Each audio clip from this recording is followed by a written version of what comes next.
Good evening. Regrettably, Her Excellency the President could not join you this evening due to other pressing national commitments.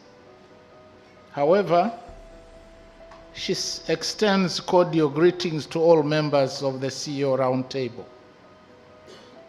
President Samia's message to you is that she values highly your tireless efforts in shaping the future of our nation and your firm commitment to work in partnership with the government to build a resilient economy.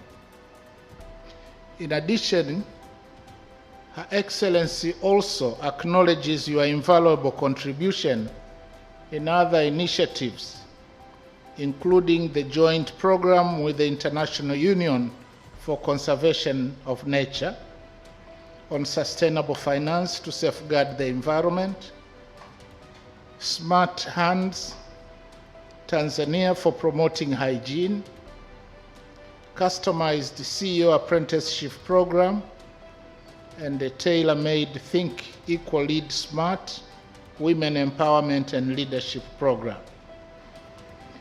And in this regard, this year's theme of the Gala Dinner, which is 2050, Let's Go, mirrors the aspirations of the majority of Tanzanians who want to see our nation transforming into a diversified, resilient, inclusive, and industrialized upper middle income nation come 2050.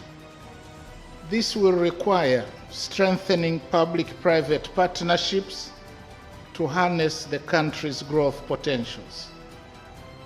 It is also a call to action to members of the CEO Roundtable to increase their production, productivity, and exports fourfold within the next 25 years. The draft Tanzania Vision 2050 further indicates that we shall have to ensure that Tanzanians, and particularly the youth, women, and the marginalized, have access to opportunities for meaningful work, entrepreneurship, and participation in the economy. And I'm gratified to hear that you were co-opted in the exercise of charting out the future of our nation under the Tanzania Vision 2050 process. Distinguished members of the CEO Roundtable, recent macroeconomic developments post the COVID-19 pandemic is quite promising. And this is indicated by robust GDP growth above 5%, inflation below 5%.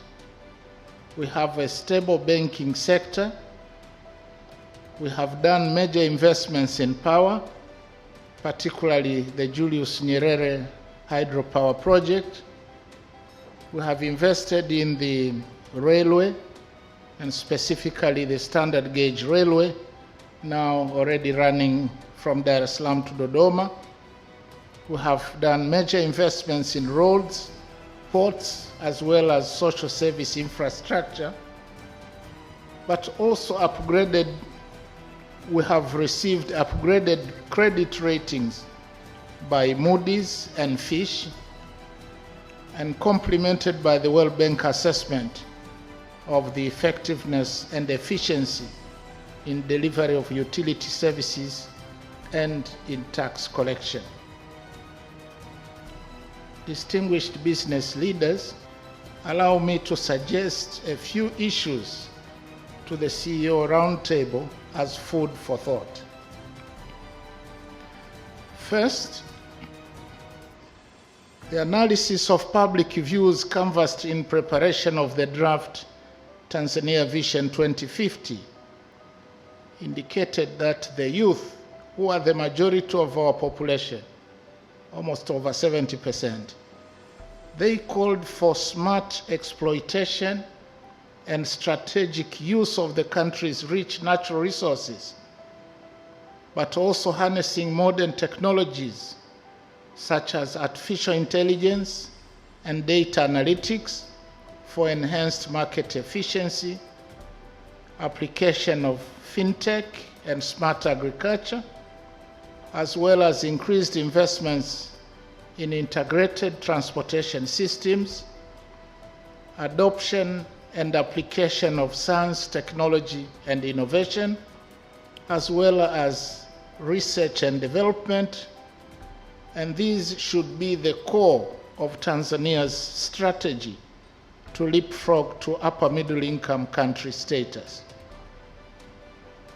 Now, since the theme of the 2024 CEO Roundtable Gala Dinner wants us to reflect on the Tanzania Vision 2050, I urge you in subsequent discourse to focus on practical ways to accelerate technology transfer, including green technologies, infusion and innovation, use of partnerships, support to R&D, and formation of technology incubation centers. In my national statement at COP29, I pointed out that climate change drains Tanzania's economy to the tune of 2 to 3% of our GDP annually, representing billions of shillings in lost potential. It is therefore encouraging to learn that the CEO Roundtable also has initiatives to encourage businesses to join the climate agenda. I'm impressed by the presence of young CEOs in our midst tonight. I think this is an important gesture for sustainability and building of a critical mass of CEOs, although the number is still small. You are all aware of the government's resolve and efforts to improve the business environment in order to foster a dynamic and competitive private sector. And these include policy and regulatory reforms, as well as clipping bureaucracy and corruption. The six-phase government has also made a mark in strengthening international partnerships and economic diplomacy so as to better position the country as a key player in regional and global markets, as well as acting as a magnet to foreign direct investments. All in all, the current administration of President Samia cherishes the pivotal role of the CEO Roundtable, the private sector as a whole, and international partners in hastening socio-economic transformation. In January next year, 2025, Tanzania is expected to host the Heads of State Summit on Mission 300 under the auspices of the World Bank and the African Development Bank, which has been dubbed as Africa's Energy Marshall Plan. It has an ambitious goal of providing access to electricity to 300 million Africans. I encourage you to establish your niche in this forthcoming event and also strategize on how best to make and conclude business deals, networking, and tapping the experiences of multinational companies that will be attending. I thank you.